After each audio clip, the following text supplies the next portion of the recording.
네, 여러분 반갑습니다. 네, 오늘도 온라인과 오프라인으로 예배에 참석하시는 모든 분들에게 하나님의 은혜가 있기를 바랍니다. 오늘 이렇게 가림막이 설치가 되어 있는데 지금 저희가 미리 한번 보니까 영상으로는 약간 이렇게 제 이마가 좀 잘리는 것처럼 나오더라고요. 네, 여기 실제로는 저보다 키가 거의 저희 키랑 비슷한데 카메라의 위치 때문에 그런 겁니다. 좀 양해 부탁드리겠습니다. 우리 찬송가 357장 찬양하시겠습니다.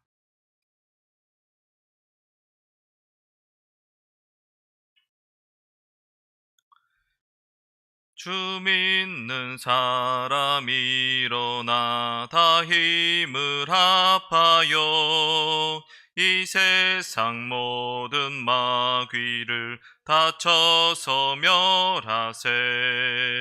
저 앞에 오는 적군을 다 싸워 이겨라. 주 예수 믿는 힘으로 온 세상 이기네. 믿음이 이기네. 믿음이 이기네. 주 예수를 믿음이 온 세상 이기네. 온 인류 마귀 괴휼로 큰 죄에 빠지니 진리로 띠를 띠고서 늘 기도드리세. 참 믿고 의지하면서 겁없이 나갈 때 주 예수 믿는 힘으로 온 세상 이기네. 믿음이 이기네. 믿음이 이기네. 주 예수를 믿음이 온 세상 이기네. 끝까지 이긴 자에게 흰 옷을 입히고 또 영생 복을 주시니 참 기쁜 일일세. 이 어두운 세상 지나서 가도록 주 예수 믿는 힘으로 온 세상 이기네.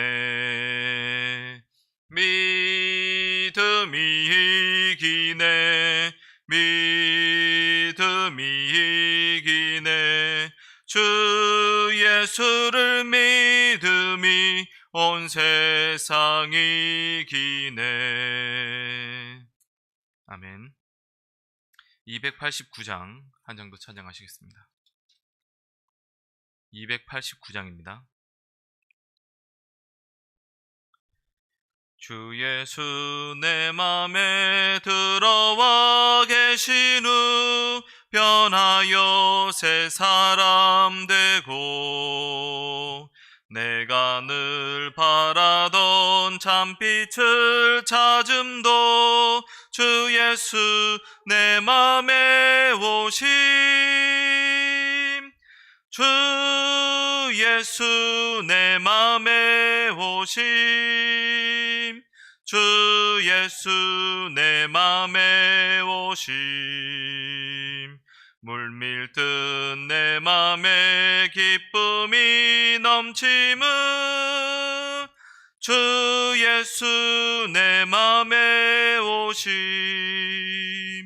주 예수 내 맘에 들어와 계신 후 망령된 행실을 끊고 머리털보다도 더 많던 내 죄가 눈보다 더 희어졌네.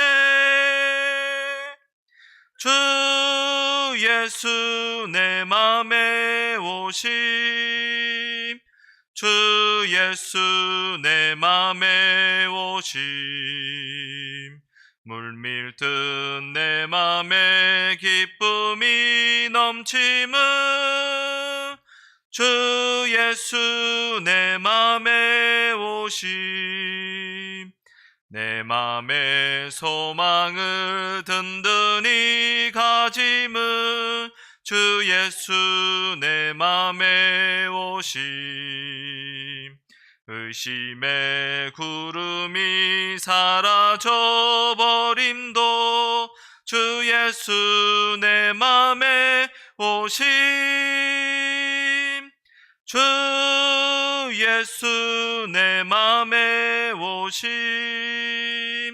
주 예수 내 맘에 오심. 물밀듯 내 맘에 기쁨이 넘침은 주 예수 내 맘에 오심. 사망의 음침한 골짜기 가다가 밝은빛 호련히 비춰 저 멀리 하늘문 환하게 보임도 주 예수 내 맘에 오심.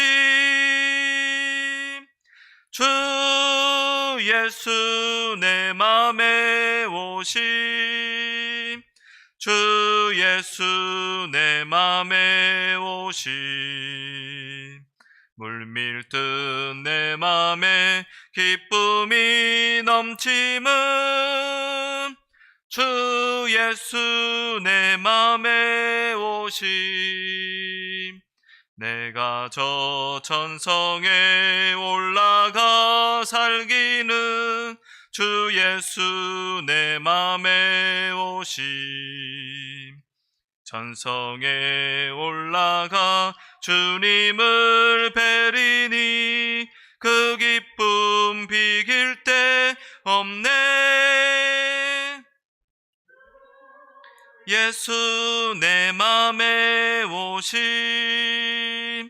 주 예수 내 맘에 오심. 물밀듯 내 맘에 기쁨이 넘침은 주 예수 내 맘에 오심. 아멘. 우리 다 같이 기도하시겠습니다. 사랑과 자비가 충만하신 아버지 하나님, 매일매일 우리에게 날마다 새로운 은혜를 주시고 그 은혜 속에 우리도 또 하루하루를 이렇게 보내고 또 이 저녁에 주님 앞에 모였습니다. 늘 우리에게 주시는 그 은혜와 새롭게 주시는 그 힘으로 인하여 우리가 살아갈 수 있도록 늘 은혜를 베푸시는 하나님께 우리가 언제나 감사와 영광을 올려드리는 저희들 되게 도와주시옵소서. 날마다 하나님, 우리는 주님의 은혜 없이는 살 수 없는 존재라는 것을 우리가 늘 잊지 않고 살게 도와주시옵소서. 하지만 그 은혜로 우리가 살아가는 것도 맞지만 또한 우리가 하나님의 말씀에 순종하고 주님의 말씀대로 선택을 하고 주님 말씀대로 결정하는 것은 또한 나의 선택임을 우리가 잊지 않도록 도와주시옵소서. 항상 그 주님의 은혜와 또 내가 주님을 선택하는 그런 의지를 통하여 하나님 날마다 우리가 주님을 더욱더 닮아가고 날마다 주님께로 더욱더 가까이 가는 그러한 우리 삶이 되기를 원합니다. 우리 삶 가운데 이러한 삶들을 통하여서 정말 하나님의 은혜, 그리고 그 은혜를 따라 내가 선택했을 때 누리는 그 얻게 되는 그 승리를 날마다 경험할 수 있도록 도와주시고, 그래서 그런 일들을 통하여서 우리의 믿음이 더욱더 견고해지고 더욱더 주님께로 가까이 나갈 수 있는 그런 선순환들이 우리 삶 가운데 이루어질 수 있도록 주님 도와주시옵소서. 하나님, 여러 가지 어렵고 힘든 상황이고 또 우리의 육체는 날이 갈수록 나이도 들고 점점 건강도 잃어가고 후패해지겠지만, 그러나 우리 영혼만큼은 날마다 새로워지고 더욱더 강건해질 수 있도록 주님 은혜 내려 주시옵소서. 오늘도 예배를 통해서 우리가 주님께서 주시는 그 새 힘과 은혜를 받기를 원합니다. 오늘 말씀을 통하여서 하나님의 말씀에 대해서 우리가 더 정확히 깨달아 알게 도와주시고, 그리고 그 말씀의 기초에서 우리의 삶이 항상 이끌려질 수 있도록 주님 도와주시옵소서. 머리로만 아는 것이 아니라 그 지식이 우리의 마음속에 믿어지는 그런 은혜들을 또한 허락해 주시옵소서. 그리고 그 믿음을 통하여 우리 삶에 영향이 미쳐지고 우리의 삶이 변화되는 능력들을 볼 수 있도록 도와주시옵소서. 주님 감사드리며 모든 말씀 살아계신 예수님 이름으로 기도드리옵나이다. 아멘. 우리 말씀은 로마서 7장 1절부터 4절 말씀입니다.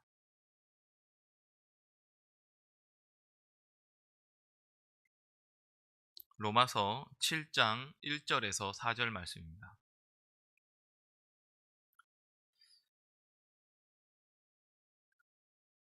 네, 우리 다 같이 제가 읽어드리겠습니다. 형제들아, 내가 법 아는 자들에게 말하노니 너희는 그 법이 사람이 살 동안만 그를 주관하는 줄 알지 못하느냐. 남편 있는 여인이 그 남편 생전에는 법으로 그에게 매인 바 되나 만일 그 남편이 죽으면 남편의 법에서 벗어나느니라. 그러므로 만일 그 남편 생전에 다른 남자에게 가면 음녀라. 그러나 만일 남편이 죽으면 그 법에서 자유롭게 되나니 다른 남자에게 갈지라도 음녀가 되지 아니하느니라. 그러므로 내 형제들아, 너희도 그리스도의 몸으로 말미암아 율법에 대하여 죽임을 당하였으니 이는 다르니 곧 죽은 자 가운데서 살아나신 이에게 가서 우리가 하나님을 위하여 열매를 맺게 하려 함이라. 아멘. 오늘 말씀의 제목은 율법에 대하여 죽었다는 말의 의미에 대해서 좀 살펴보겠습니다. 우리가 6장 말씀을 이제 마무리하고, 그리고 6장 말씀에서는 좀 더 그 5장까지 설명했던 어떤 교리적인 내용들을 우리 삶과 연결되어서 조금 더 풀었었는데요. 오늘 7장을 시작하면서 7장 말씀을 설명할 때 특히 오늘 말씀은 조금 더 좀 설명들이 필요한 부분이 있습니다. 그래서 제가 이제 이 말씀을 좀 약간 논리적으로 이렇게 전개를 해 나가기 때문에, 만약에 여러분들이 중간에 이렇게 딴 생각을 하거나 그 내용을 만약에 잠깐 놓쳐버리게 되면, 이게 논리적으로 쭉 풀어 나가고 있다가 중간에 빼먹게 되면은 이게 이해가 뒤에는 안 될 수도 있어요. 그렇기 때문에 여러분들이 조금 어렵더라도 이 말씀이 무슨 것인가, 이게 제가 논리적으로 설명해 나갈 거기 때문에 조금 이렇게 집중해서 들어주시기 바랍니다. 오늘 약간 이제 서론적인 7장에 대한 약간 그 서론적인 이야기들을 먼저 좀 하겠습니다. 사도 바울은 오직 은혜로 의롭다함을 받았다는 이야기들을 계속했죠. 우리가 이거를 칭의라고 하는데, 그런 사도 바울의 설명을 듣다 보면 그가 율법에 대해서 너무 소홀한 게 아닌가 하는 그런 생각을 가질 수 있습니다. 바울은 율법이 중요치 않다고 말하고 있는 것 같고, 또 그렇게 말하는 것을 좀 좋아하는 것 같이 보이기도 합니다. 그러한 예들을 성경에서 우리가 이제 앞에서 살펴봤던 예들을 말씀을 몇 가지 찾아보면, 로마서 3장 28절에 보면 그러므로 사람이 의롭다 하심을 얻는 것은 율법의 행위에 있지 않고 믿음으로 되는 줄 우리가 인정하노라. 우리가 의롭다함을 받는 것은 율법의 행위에 있지 않고 믿음으로 된다. 4장 15절 말씀을 보게 되면 율법은 진노를 이루게 하나니 율법이 없는 곳에는 범법도 없느니라. 율법은 진노를 이루게 한다. 율법이 있기 때문에 우리가 진노를 받는 거다. 왜냐하면 그 법을 어기기 때문에. 그러니까 마치 이제 율법이 별로 이렇게 우리의 구원과는 상관없는 것처럼 이야기하는 것 같죠. 그리고 로마서 5장 20절, 율법이 들어온 것은 범죄를 더하게 하려 함이라. 그러나 죄가 더한 곳에 은혜가 더욱 넘쳤나니.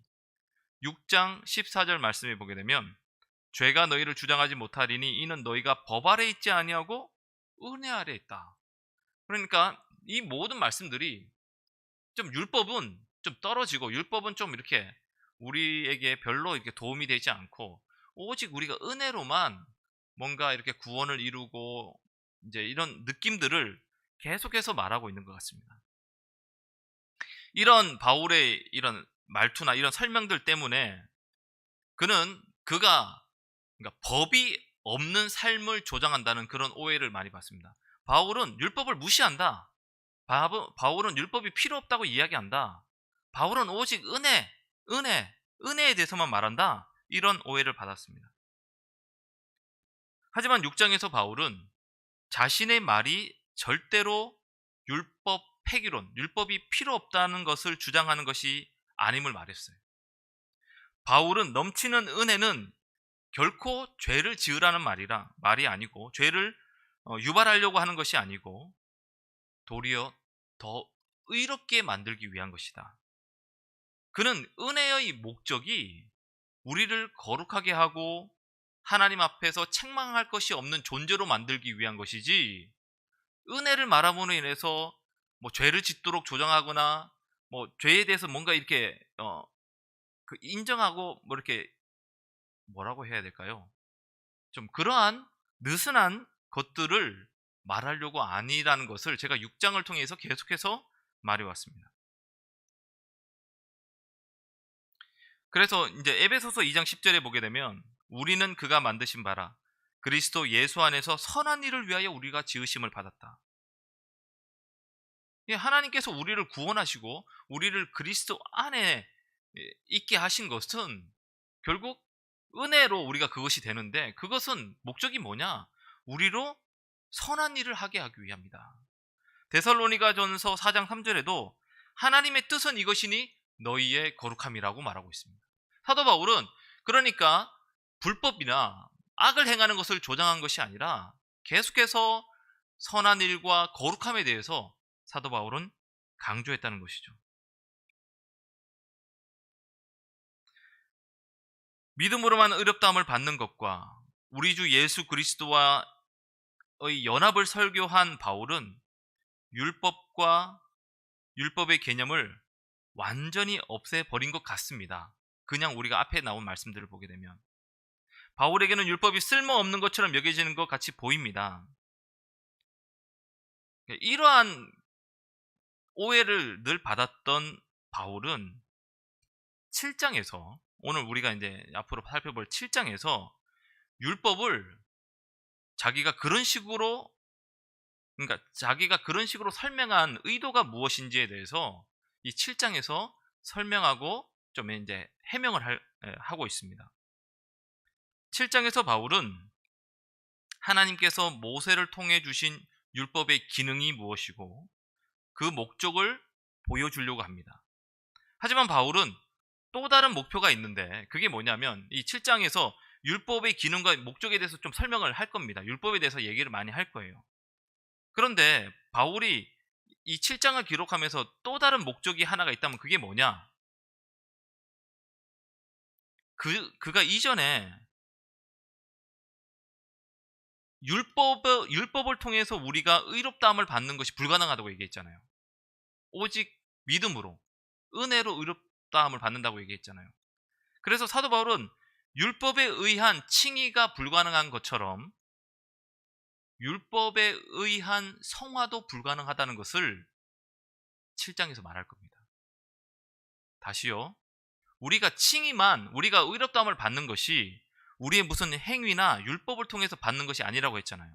하나님의 은혜로 받는다고 했잖아요. 그와 같이 우리가 성화를 이루는 것도 나오겠지만 결국 얘기하는 것은 내가 그리스도와 연합을 통해서 그리스도 안에 있으므로 우리가 성화를 이룰 수 있다고 얘기합니다. 반대로 얘기하면 율법을 통해서 우리가 성화를 이룰 수 없다는 것도 오늘 바울이 7장에서 계속해서 이제 나중에 얘기를 할 겁니다. 로마서 처음 4장의 주제는 죄인이 율법으로 말미암아서는 의롭다 하심을 받지 못한다는 것이었습니다. 죄인은 율법을 통해서 의롭다함을 받지 못한다는 사실을 사도 바울이 로마서 1장부터 4장까지 해서 계속 말했어요.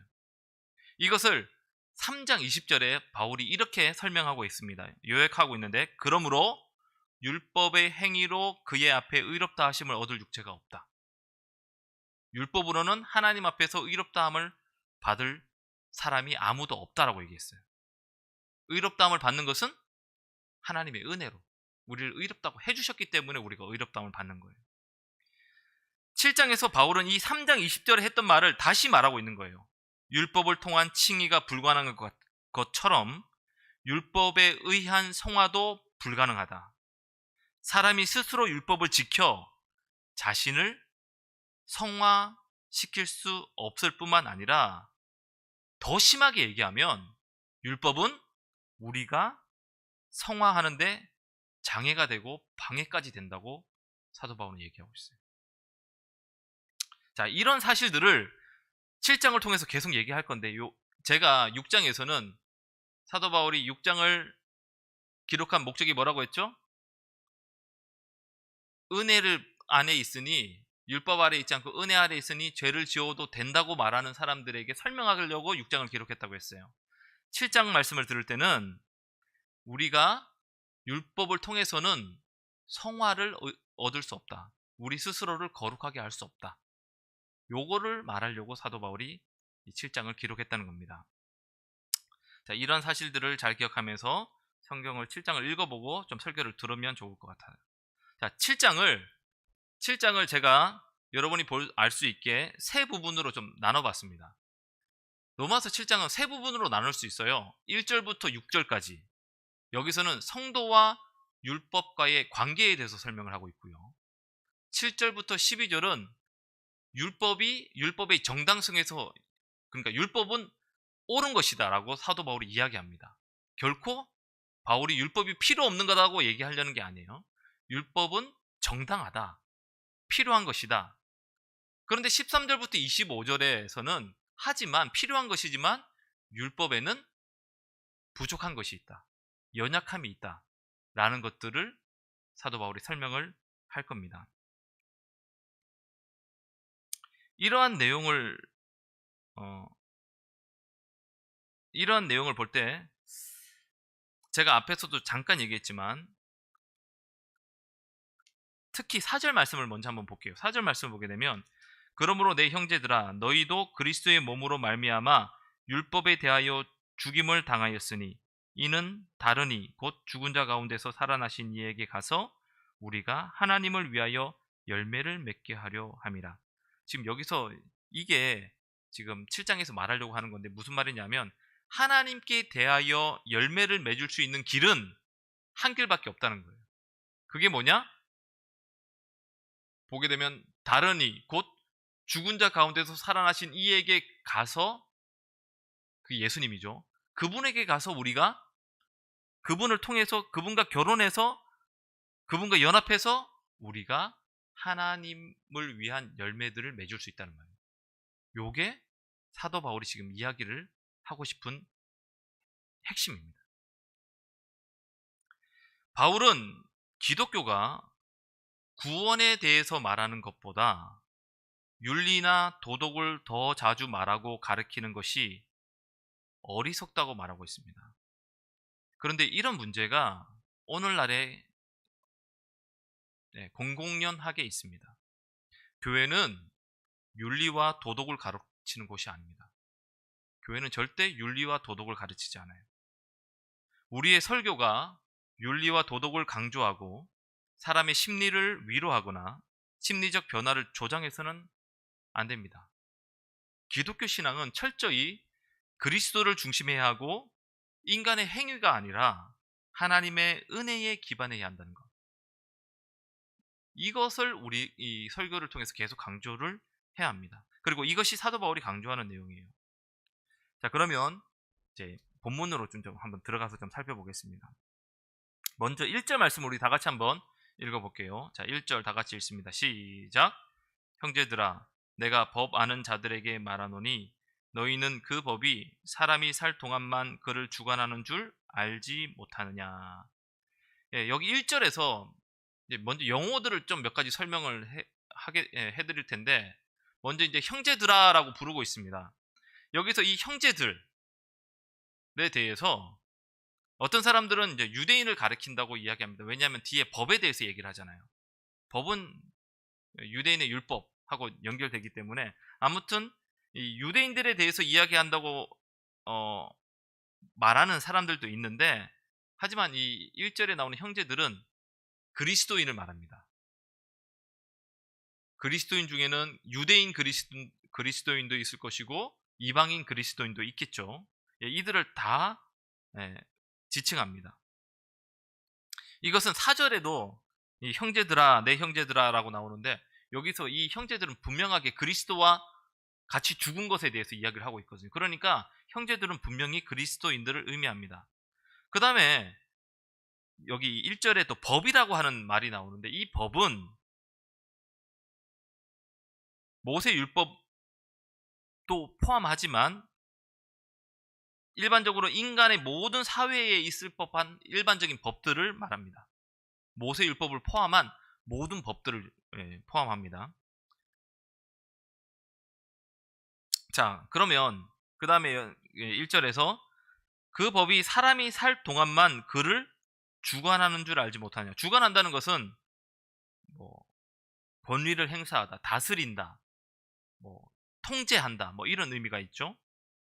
그 다음에 사람이 살 동안이라는 말은 뭐 우리가 단순히 우리가 사는 동안에 라는 말이죠. 그러니까 이게 무슨 말이냐면, 법이라고 하는 것은 누군가 한 사람이 살아있을 동안에만, 그 사람이 살아있을 동안에만 법에 의해서 지배를 받는다는 말이에요. 자, 어떤 사람이든지 우리 지금 한국에 살면 그 사람은 한국의 법의 지배를 받죠. 그 법에 복종해야 됩니다. 그러나 또한 그 법은 거기에 살고 있는, 지금 살아있는 동안에만 그 법이 그 사람에게 적용되지, 죽은 사람에게는 법이 적용되지 않아요. 그래서 우리 얼마 전에 박원순 시장이 죽었지 않습니까? 그분이 이제 여러 가지 이제 고소를 될 것을 알고 죽었잖아요. 그 사람이 그렇게 죽고 나니까 이제 어떻게 판결이 나왔습니까? 죽었으니까 이 사람은 공소권 없음을 해가지고 그게 그냥 끝나버렸어요. 더 이상 그 사람에게 뭐 죄를 물을 수도 없고 거기서 대해서 더 이상 조사도 하지 않습니다. 왜? 그 사람이 죽었기 때문이죠. 그래, 법의 효력은 그 사람이 살아있는 동안 내만 효력이 있지, 죽으면은 아무 소용없어요. 사도 바울은 이 1절에서 이런 일반적인 이야기를 지금 했습니다. 일반적인 이야기를 하고 난 다음에 그 다음에 2절과 3절에서 그 일반적인 이야기들을 구체적인 예를 들어서 설명하고 있는데, 그게 이제 어떻게 예를 들어 설명하고 있냐면 결혼을 통해서 설명을 하고 있어요. 그러니까 결혼을 통해서 인간과 하나님의 율법과의 관계를 설명합니다. 하나님의 법과 인간의 관계에 대해서 이 결혼이라는 것을 통해서 설명합니다. 그 일반적인 전제는 사람이 살아있을 동안에만 법의 지배를 받는다고 하는 그 일반적인 전제를 하고, 하나님과 우리 인간 간의 관계, 하나님의 율법과 인간 간의 관계를 결혼을 통해서 설명을 하고 있어요.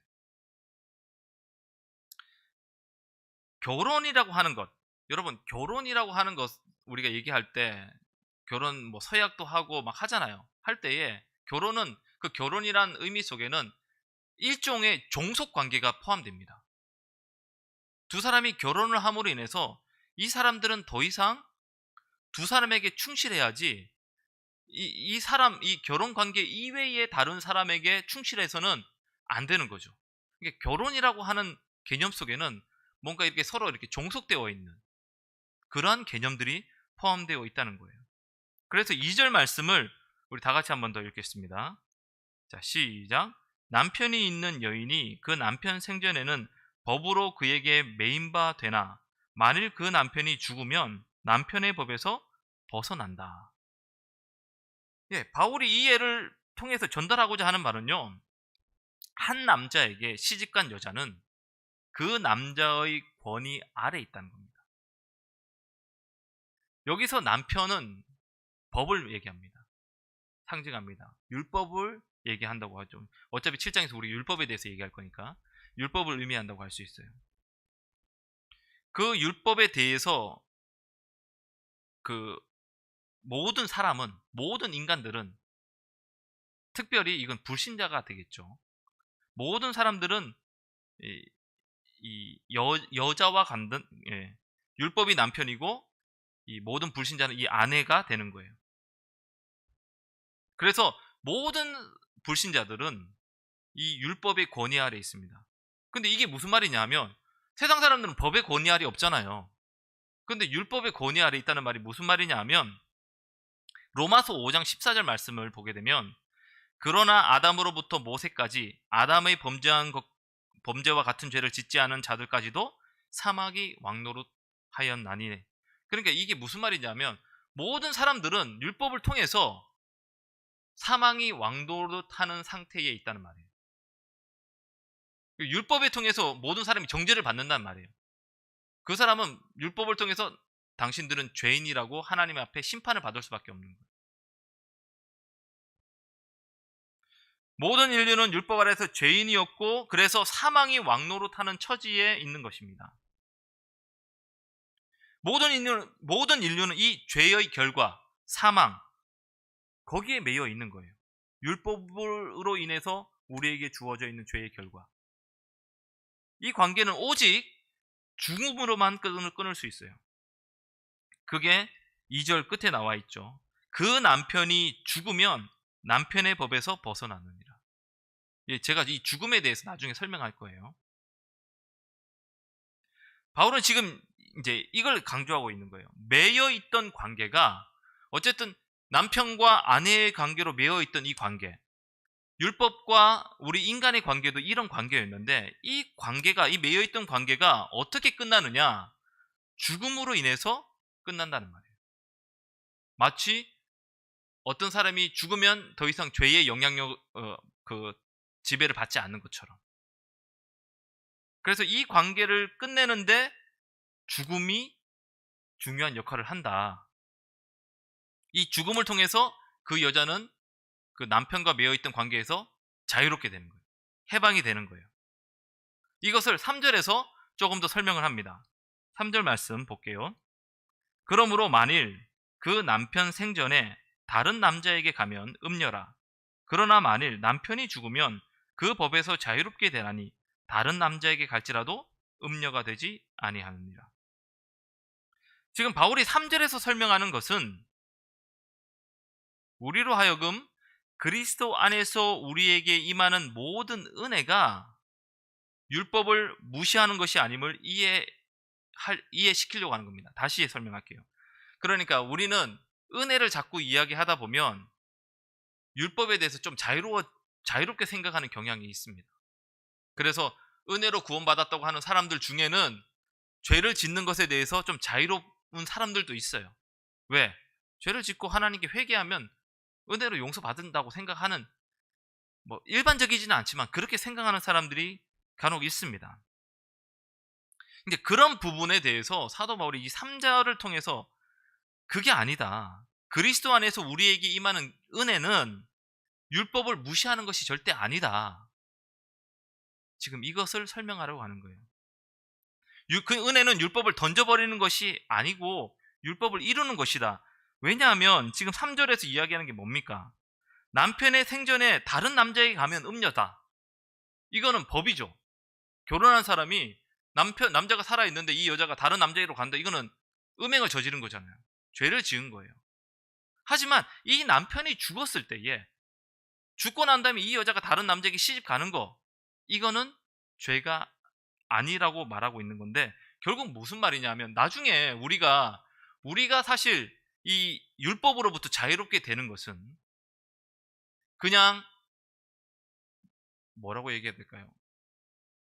죽음 없이, 율법과 나와의 관계가 죽음을 통하지 않고 그냥 율법을 무시하고 자유롭게 되었다고 막 사는 것이 아니라, 우리가 자유롭게 되는 것은 반드시 죽음 이후에 가능하다는 걸 말하고 있는 거예요. 그러니까 이것은 하나님이 정한 질서고 법이라는 거죠. 결코 하나님은 이 법을 무시하지 않는다는 말이에요. 제가 지금 이렇게 설명하니까 이게 또 뭔지 이해가 안 되실지도 모르겠는데 제가 조금 더 설명할게요. 이게 무슨 말이냐면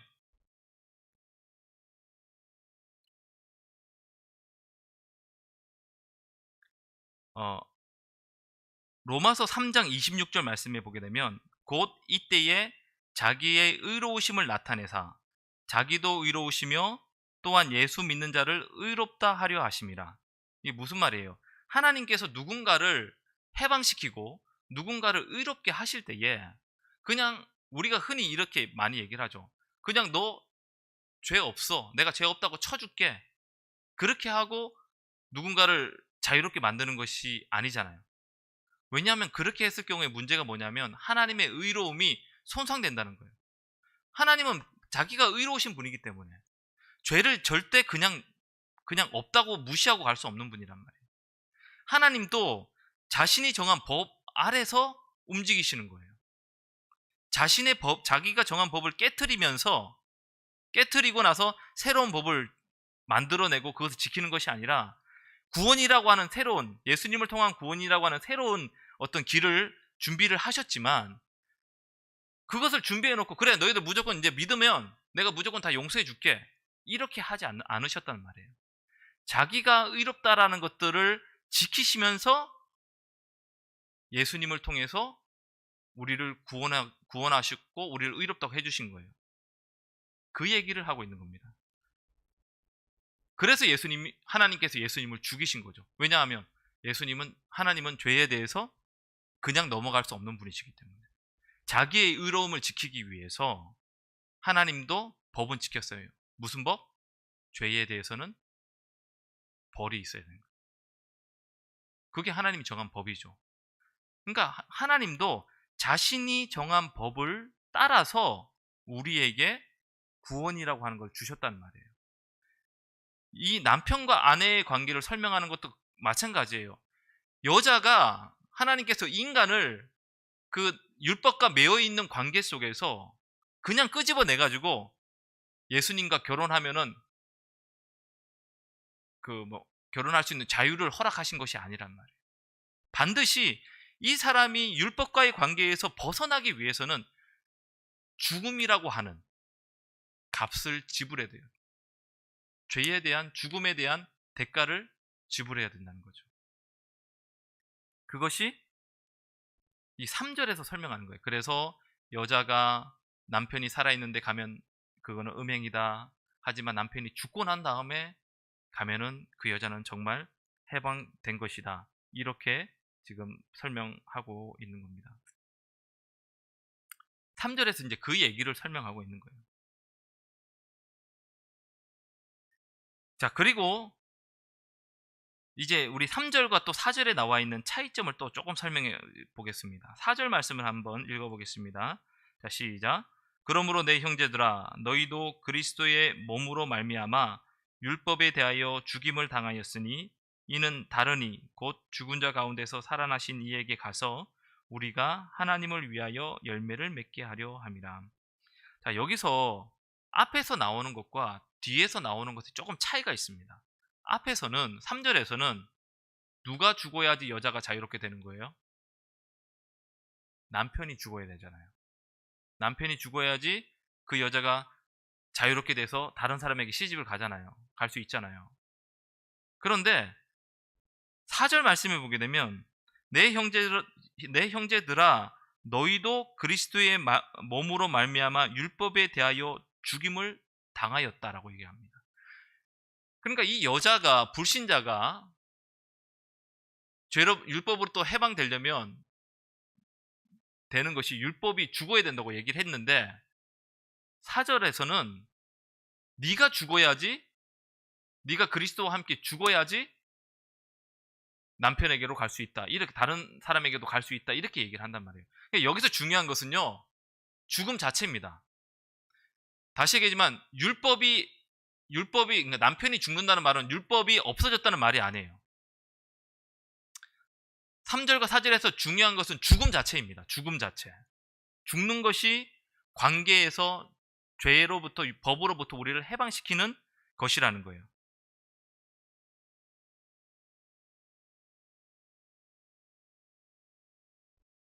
바울이 3절까지에서 설명하려는 것은 죽음을 통해 얻는 자유를 말하고 있는 것입니다. 실제적으로 그 죽음은 다시 얘기하지만 율법의 죽음을 의미하는 것이 아니고 율법에 관계하고 있는, 더 엄밀하면 나의 죽음을 의미합니다. 하나님의 율법은 여전히 살아있고 율법은 하나님이 주신 거룩한 것입니다. 하나님께서 주신 그것을 하나님이 폐하지 않는다고 하셨어요. 마태복음 5장 17절 말씀을 보게 되면 예수님께서 하신 말씀이죠. 내가 율법이나 선지자를 폐하러 온 줄로 생각하지 말라. 폐하러 온 것이 아니요 완전하게 하려 함이라. 예수님은 율법을 폐하러 오신 것이 아니라 완성시키러 왔다고 얘기하고 있어요. 결국 이 예수님 그러면서 이제 그 뒤에 얘기하는 것들이 뭡니까? 너희가 남을 이렇게 죽이지 말라. 율법에는 죽이지 말라고 얘기했는데 나는 너희에게 말한다.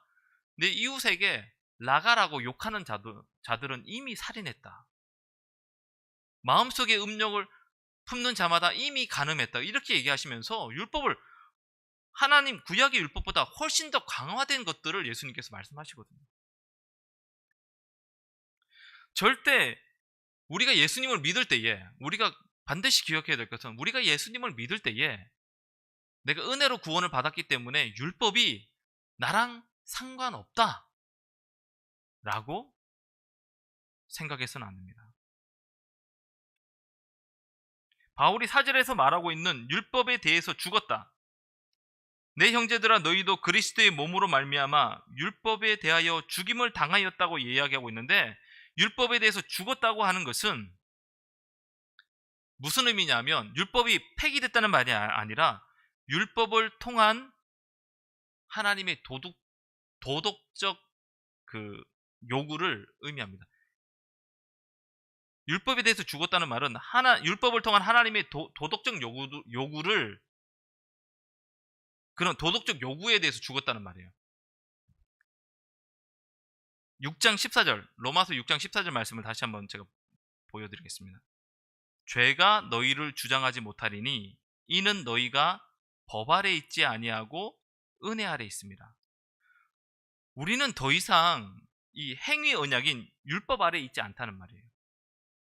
그러니까 우리가 율법을 지킴으로, 그러니까 율법, 하나님의 도덕적 요구를 의미한다는 말은, 도덕적 요구에 대해서 죽었다고 하는 말은 우리 스스로 자신을 의롭게 하고 거룩하게 해서 그 어떤 도덕적, 하나님께서 요구하시는 그 도덕적 요구들을 우리가 이루어야지 구원받는다는 말이 아니라, 그것을 지킴으로 하나님 앞에서 우리가 설 수 있다는 그 사실, 그것이랑 나랑 상관없다는 말이에요. 그러니까 그것을 지킴으로 내가 하나님 앞에 의롭다함을 받을 수 있다, 하나님 앞에 설 수 있는 존재가 될 수 있다라고 하는 그 사실에 대해서 그 사실이 나랑 상관없다는 말이에요. 말이 좀 너무 어렵죠. 유대인들은요, 하나님께서 모세를 통해서 이것을 행해라, 율법을 행해라, 그리하면 살리라라고 하신 말씀을 따라서 살고 있습니다. 그 사람들은 내가 율법을 지켜서 그대로 행해야지 내가 산다고 생각하고 있는 사람들이에요. 그렇게 믿고 있는 사람들이에요. 이 법을 지키면 의롭다함을 받을 수 있다고 믿고 있습니다. 유대인들은. 그런데 이런 태도가 율법 아래에 있다는 말이에요.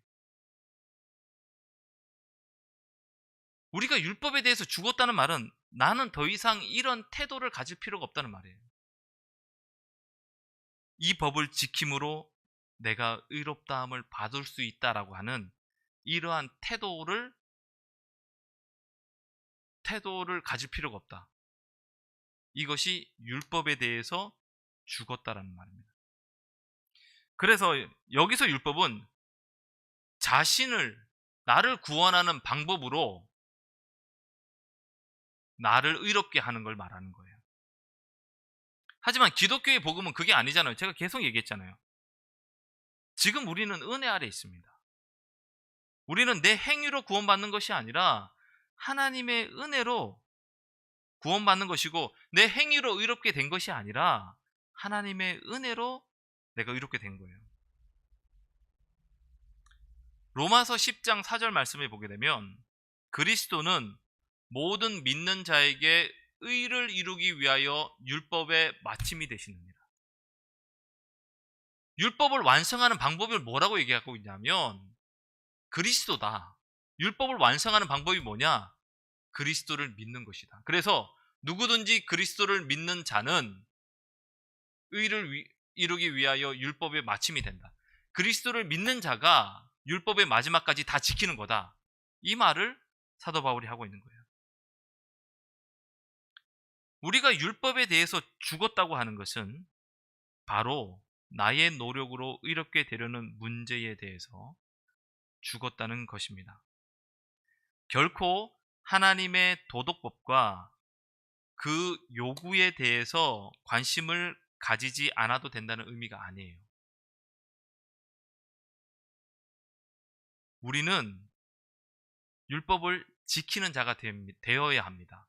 우리는 결코 율법을 없애자, 율법은 필요 없다라고 말하는 자가 되어서는 안 됩니다.